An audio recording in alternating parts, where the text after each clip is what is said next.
Do you feel like you are pumping everything you have into the podcast and it's not succeeding? Well, it might be because you are struggling with 5 strategies that everyone tells you to do that actually leads to failure for a podcast. So this is 5 strategies to avoid. Welcome to Podcast Support, the show where we tackle the questions every podcaster needs answered to grow a successful show. Whether you're just starting out or scaling an existing audience, we break down the roadblocks, share practical strategies, and give you step-by-step answers so you can spend less time guessing and more time building the podcast you want. Thank you for contacting Podcast Support. Michael, let me tell you a story about the first podcast that I ever did. Going back in time. Yeah. It was called This Week's Peep Show because we wanted to be... I've never heard of this. Definitely not something that I've heard many stories about. Yeah, because we wanted to be edgy, because we were doing a sketch comedy podcast. Can people still find it online? You can, I think, on Spotify. Okay. It's somewhere. Go give it a rate. We don't have the RSS feed up anymore, but somehow it got stuck somewhere and it is available. So it was back when I was in my senior year of college, and I was like, man, this whole podcasting thing seems like it might turn into something. And so I decided to make a podcast, and I like improv, I like sketch comedy. So I was like, I'm going to do a sketch comedy podcast.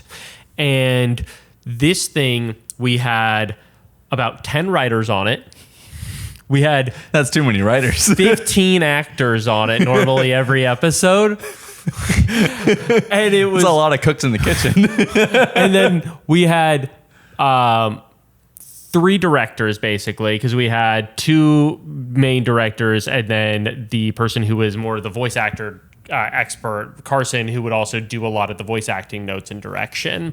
And then Carson would have to take all of this and turn it into these really highly produced episodes that included sound effects. Like there was one of my favorite sketches was this one. It was the spoiler, and it was a supervillain who would ruin the ends of movies for people. I remember this one. And we had the like third time we had the spoiler on, it was a Star Wars-esque big explosion set piece. And so literally there were like things exploding, there were little pew guns going off, and it was crazy. Like all of the level of detail that went into this thing. And I'll tell you, man, it was exhausting. And it hurt us so badly. And honestly, I think that like if we had just found ways to not go that big, we could have had that thing be successful. But because our appetite was so large for what we wanted it to be, there was no way for it to be sustainable. And so that is number 1, is find out how it can be sustainable and avoid going too big with your strategy. Yeah. And going too big with your podcast can come in a lot of different ways. It can come in like making your production process too complex, like you were saying. It can be just the like approval process inside of your business of like how many layers of approval it has to go through, how many people have to give notes, and how many times you have to revise things. Yep. It can even be just how deep into the research that you get every single time that you do an episode. If it takes 10 hours of research to do an episode, that's really difficult to do an episode a week when you have to then spend 10 hours of your week doing the research. Absolutely. So just finding ways to make things manageable without going completely overboard is a really important part of keeping yourself from burning out and keeping your podcast consistent. So you have to find that right level of quality. Yeah, I think that's totally true. I think it is all about figuring out what you can consistently do and making sure that you're not just overplaying your hand or overplaying what you can achieve. How many views did that episode with the spoiler get, do you think? Well, we had about 1,500 downloads per episode. Okay. That's actually pretty good. And then we weren't on YouTube or anything at the time because it was all audio. Yeah, if you tried to do video with that, you guys would have literally died. Yeah. Dude, it was so rad though, man. Like we were at the forefront. We just had no ability to execute on it at a consistent level because of the immense boulder we had to push up the hill every single week. Yeah. Let's pop over to strategy number 2, which is using AI editing tools. AI is literally everywhere nowadays. Everyone wants to talk about it and talk about how they're implementing it. I think sometimes people say it because they want to increase the value of what they're doing, right? They want to say, well, yeah, we were just a business, but now we're an AI-focused business, and so our valuation is 10x. And I think that the same thing can kind of happen in people's brains when they're thinking about their own marketing. And so they think, well, okay, if I can bring in AI to handle this marketing, then I don't have to worry about that element, and I can focus on other things. And there are absolutely... It's very tempting. There are places where that's true. Yeah. You know, I think in copywriting, that can be something that's really valuable because a lot of copy is just, you just have to say it the right way, and AI can help you say it that right way, and you can do prompts to make it better. AI editing at this point is not good enough. Absolutely not, especially when it comes to clip selection. Yeah, it's just it doesn't find the right clips, and then when it goes and does its editing, most of the time it feels really lackluster and unintentional. And so you have elements at the beginning of that video that you should have just cut out because they're too long, and the second that you waste somebody's second for 1 to 3 seconds, it's over, they're clicking away. And so it also does things like choosing weird moments to like zoom in on somebody's face. Yeah. The text choices that it makes are always weird and kind of disjointed. Like you can just tell when something is an AI clip versus a like, it's got like an uncanny valley feeling to it. That's what I was going to say. With the way they edit it. It's very strange. Yeah, it is. And brand diminishing. Yes, that's the thing is it diminishes your brand, and it absolutely craters views. And this is, you know, if you're the person who's, I'm not using that stuff, then awesome. You know, you can click forward a few seconds. But genuinely, the amount of people that I have talked to, I mean, I'll give an example because hopefully he's not listening. But my stepdad, Ryan, he actually was talking to me on the phone the other day, and he was like, yeah, you know, we're using Riverside, and now we're also using some like AI tools to like make, and we're able to just put out so much more. And I just was like, no, not somebody so close to my own home.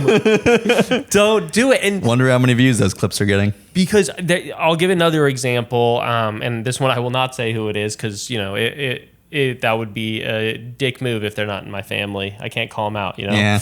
So this was somebody, though, where they were putting out 3 podcast clips a day. And it was all from one of the AI editing systems. And they were getting 3 views on every video. And that, I call it like the AI wasteland. And we all need to be focusing on how we can avoid being there. Because these tools are really cool if you use them right, but they can end up leading you into this place where the algorithms just say you're done. And then trying to rebuild from there is really, really hard. Yeah, and then all the effort that you're putting into your podcast is just completely wasted at that point. Yep. So definitely avoiding tools like that is going to give you a much better outcome because like right now on social media, authenticity is what's being rewarded.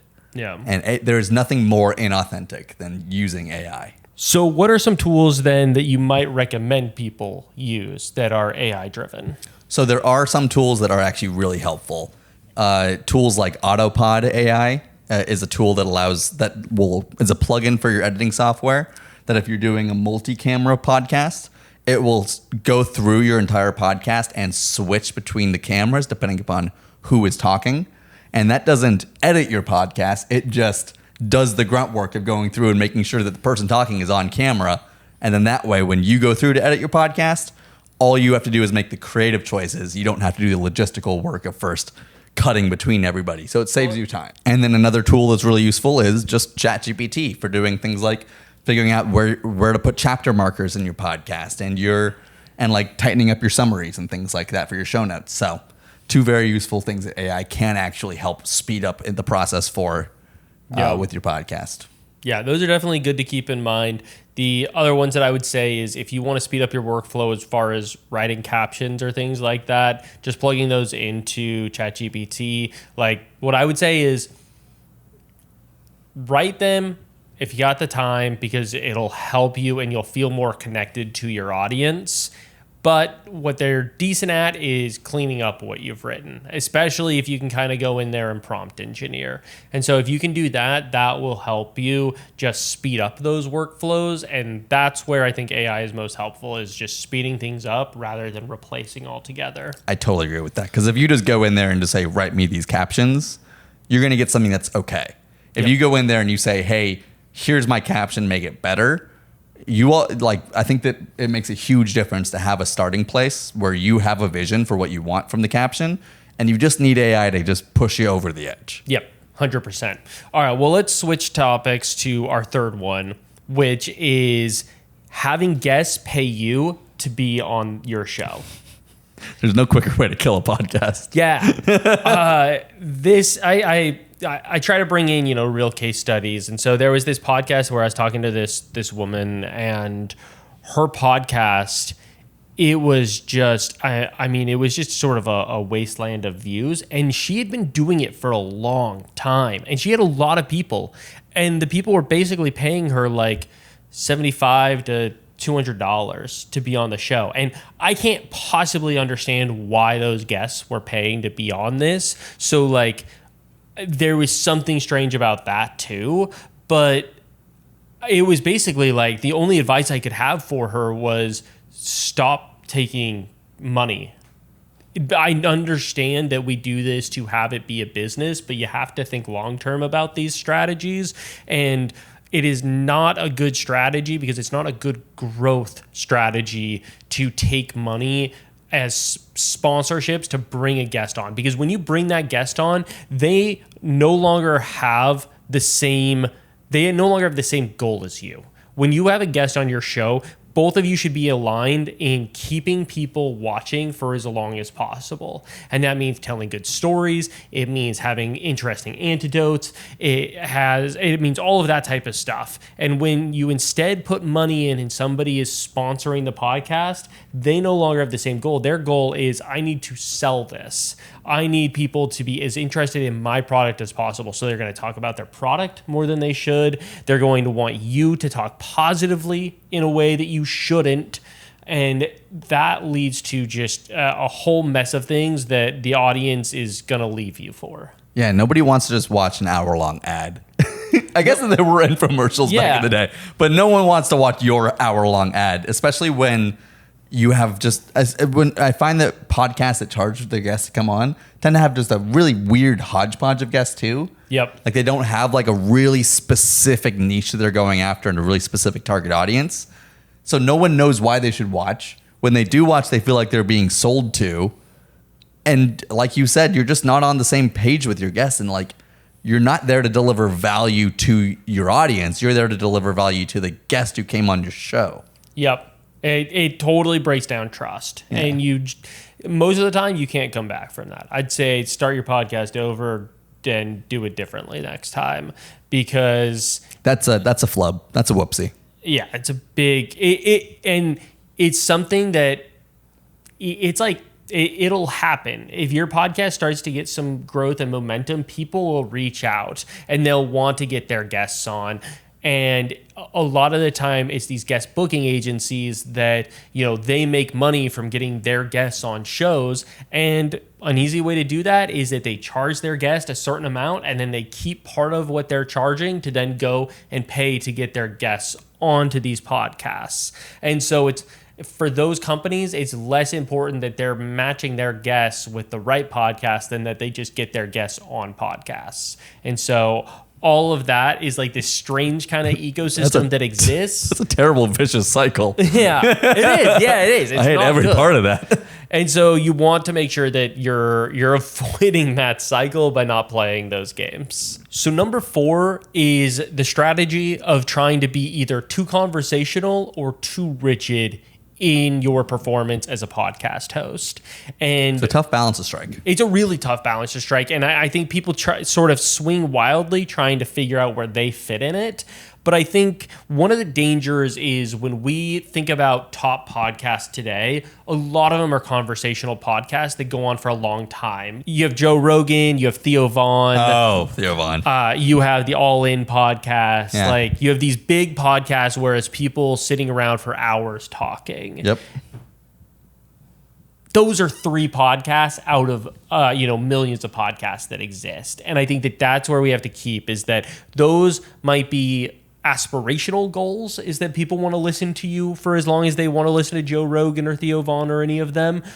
But that is not where most of us are at when we're creating a podcast. So, we need to make sure that we're a little bit more buttoned up, that we have a little bit more of a game plan and a structure. But then comes in the flip side of it, where then all of a sudden we are saying, okay, well, we have these 10 questions that we're going to ask, and I'm not going to, I need to keep this down to 15 minutes to maximize people's time. And then you miss out on a lot of the good stories that keep people engaged. You miss out on a lot of those key insights that you wouldn't get because you're just asking one question and you're not following it down a natural path. And so it is this really hard balance of finding right between those two. Yeah, I think that in my mind, I usually want to go into an episode with a really clear idea of what the value I'm giving to my audience is, what my hooks are going to be, so how I'm going to drive people through the episode, and just basically the bullet points of where I'm going to deliver what piece of value. Mm-hmm. And once I know those things, then I can go through and I can then have freedom to improvise for the rest of it. Yeah. And everyone's different. That's what works best for me. Yeah, I would say another strategy that I feel like I'm seeing more and more is segmentation and gamification. I love gamification of podcasts. And this has been something you've talked to me a lot about recently, and I'm really into it. Yeah. So an example that I throw out a lot is the First Things First podcast. I recommend everybody go watch it to see a really just perfect example of segmentation and gamification, because they'll talk about the same thing over and over again, where, let's say Josh Allen just had a bad game. And so they'll talk about that in, 3 different segments over the course of 3 hours, but they'll just say the same things over and over again. But it's that the first time they're saying, well, we're doing Knicks tiers. So it's the rankings of the different football teams. And well, the reason that the Bills dropped was because Josh Allen had a bad game. And then they'll go into talking about Josh Allen's bad game. And the same thing will happen later in the show, except for that they're doing Mahomes Mountain, where they're talking about, okay, there's these different, we're ranking all of the quarterbacks, and well, Josh Allen fell because Josh Allen had a bad game. And then after that, they'll go ahead and they'll do winners and losers of the week. And they'll say, well, Josh Allen was a loser because he had a bad game. And so they find all these... Josh Allen's having a tough time. Yeah, he had a bad game, Poor guy. So they'll talk about it over and over again over the course of 3 hours, but they'll just find new ways to gamify how they're talking about it. And so it's oftentimes, even their talking points don't change that much. But because it's in this different format, it feels fresh and new. Yeah. And so that is all to say, you can repeat yourself, and you can also find fun ways to have these conversations with guests that don't feel as ethereal as just having a conversation. And so I think having that structure, it really feeds into sort of, like TikTok has a structure. You have a short form video and you can choose whether you're going to watch it or not. The same type of gratification is built into segmentation, where it's, okay, well, you're going to be watching this, but guess what? In 20 minutes, we're going to totally switch to talking about it in this whole different way. And that keys in the brain of oh, okay, I'm only here for 20 minutes. I can keep watching because something else is coming around the corner. And number 5, the final one, which this one is, all about somebody wanting to honor their audience's time. And so I appreciate where this strategy comes from, but it'll get you. And this strategy is putting all of your advertisements up front. Oh, yeah. Oh, my God. This is a surprise. I'm actually surprised how many people want to do this. It's truly shocking. I do not understand it at all. Well, I do. I understand it. It genuinely comes from that they hate listening to the podcast and having the conversation interrupted by advertisements, which makes total sense. Yeah. I mean, there is something that feels salesy, that feels annoying, that feels restrictive about advertising. And so instead it's, instead I'll put it at the front so people can watch it and then they're done and they can enjoy the show. The problem is that nobody wants to watch advertisements, and so they immediately click off. And so you have no chance of getting new views. I have personally dropped out of listening to 3 different podcasts. 3 different podcasts have gotten my interest.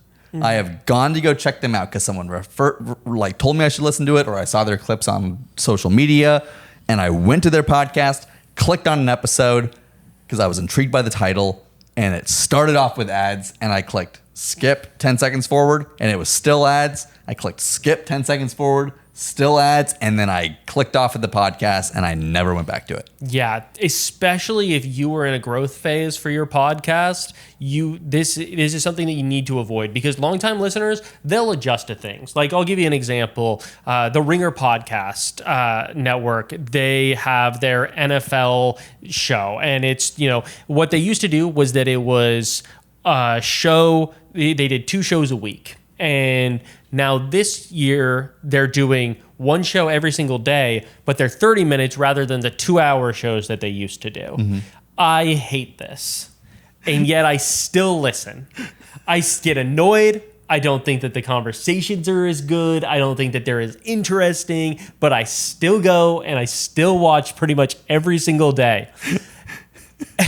And it's so annoying. I don't even know what this has to do with this. So I'm getting to it. So the way that they do their advertising is that when the show starts, it starts out with Shil Kapadia, the host, saying, hey, this is what we're going to be talking about this week. Get ready. And then it goes into an advertisement, and it goes into probably 2 advertisements for a minute worth of advertisements total. That's definitely a preferable system. And then we're into it. And that little instance of them saying, hey, we're here, this is what we're talking about, that is enough to tell the audience, stick around, and then going into advertisements. I think that is a completely fair way to do it. Yeah. I still don't love that.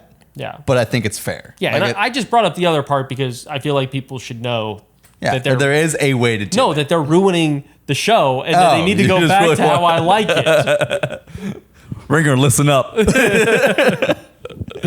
Yeah, I know. I still wouldn't recommend people do that if they're in a growth phase. The Ringer's clearly in a... They're not. Yeah, they are established. They're, podcast royalty. They're one of the top ones out there. Yeah. But I would say that they are the Ringer NFL show. I'm not sure because they're changing up the format so much. So I'm not sure if that one's working. Okay. But I would totally agree with you. I still I wouldn't necessarily put those advertisements there. I would instead do an advertisement island probably 10 minutes into the show. And also, find ways to make your advertisements part of the show. Sure.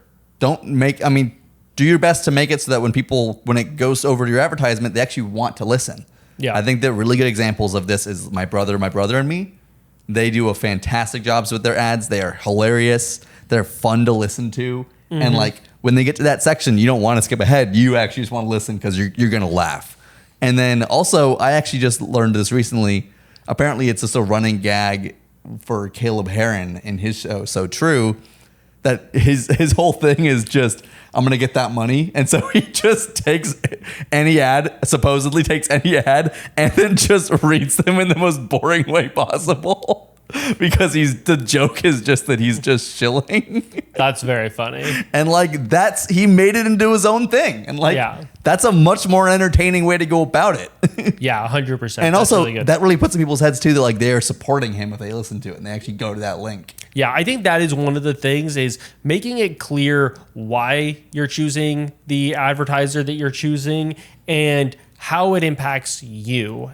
And you got to pair it, because it's how it impacts you and how it impacts the person who's getting the advertisement. Is you have to make sure that it's a good product fit, and that is your obligation. And so that's where you could do an advertisement in that first 10 minutes that's really applicable to them, and people will listen to it and they'll continue.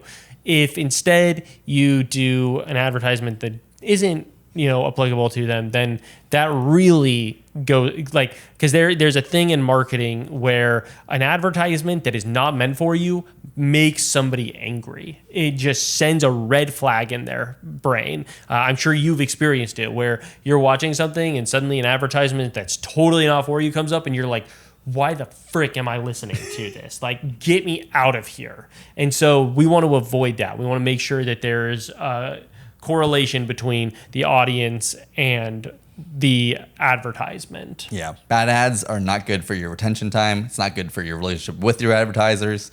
And it's not good for your audience. So don't do it.